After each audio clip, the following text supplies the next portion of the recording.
Hello les férus de... Quoi? Encore une grotte? Non, mais non, arrête. Oh, une île? Non, non, ni grotte, ni île. Une baie. Aujourd'hui, une baie. Non pas le fruit, mais la formation géographique qui se fait et qui ressemble à une crique, mais en plus grand. Une baie. Ce qu'elle a de particulier, pas grand chose, mais elle est tellement magnifique.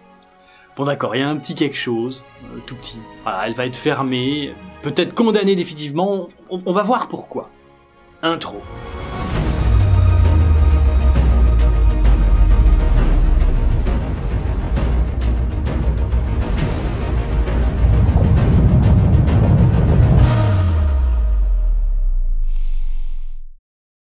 Bienvenue en Thaïlande, c'est pas souvent qu'on va là-bas, un magnifique paysage et peut-être, ne le sais-tu pas, ils ont un roi.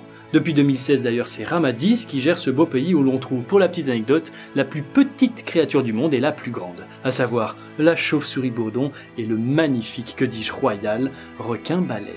Ah et aussi, j'ai besoin de ça, en langue sanskrite, c'est-à-dire c'est une vieille langue indo-européenne qui a été parlée il y a longtemps, la capitale, Bangkok, qu'on a la chance de connaître sous le nom de Bangkok, s'appelle en fait... Attention, c'est rigolo. Krung de Pamanakon Amon Rata Nakosin Maintara Yutaya Mahadilokfop Noparachacha Shatani Burirom Udom Rachani Wet Mahasatan Amon Fi Manawatan Satit Sakatati Yawitsanu comme Prasit. J'ai pas l'accent, évidemment. กรุงเทพมหานครอมรรัตนโกสินทร์มหินทราอยุธยามหาดิรกภพนพรัตน์ราชธานีบุรีรมย์อุดมราชนิเวศมหาสถานอมรพิมานอวตารสถิตสักกทัตติยวิษณุกรรมประสิทธิ์ Mais ça laisse sans voix. Et bien sûr, laisse-moi t'emmener dans l'archipel Koh Phi Phi, qui est une des plus belles archipels du monde entier.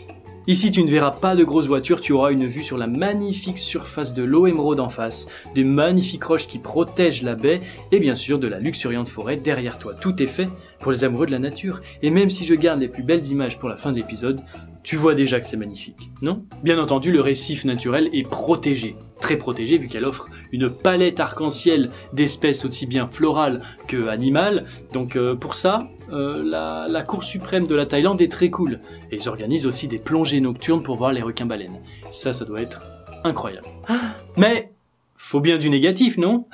Je mets un petit peu d'humour, mais je vais vite le perdre. Ce lieu est en danger, non pas à cause du dérèglement climatique, quoiqu'un petit peu peut-être, pourquoi pas, mais surtout par les touristes. Le tourisme en masse, bien sûr. En 1999, le film La plage de Danny Boyle sort dans les salles, avec en tête d'affiche Leonardo DiCaprio, donc on peut comprendre que ça ait fait beaucoup de bruit. Boyle étant tombé in love de la baie thaïlandaise, il en fait dans le film le point principal. Il demande même à planter des cocotiers qui seront bien sûr enlevés par le gouvernement par la suite pour préserver le lieu, mais bien sûr, ça ne va pas suffire. Alors je critique, mais bien sûr, le tourisme doit bien aider financièrement le développement, en tout cas la préservation de ce magnifique lieu. Mais le tourisme en masse, c'est un peu comme ce qui se passe à Venise, c'est plutôt condamnable.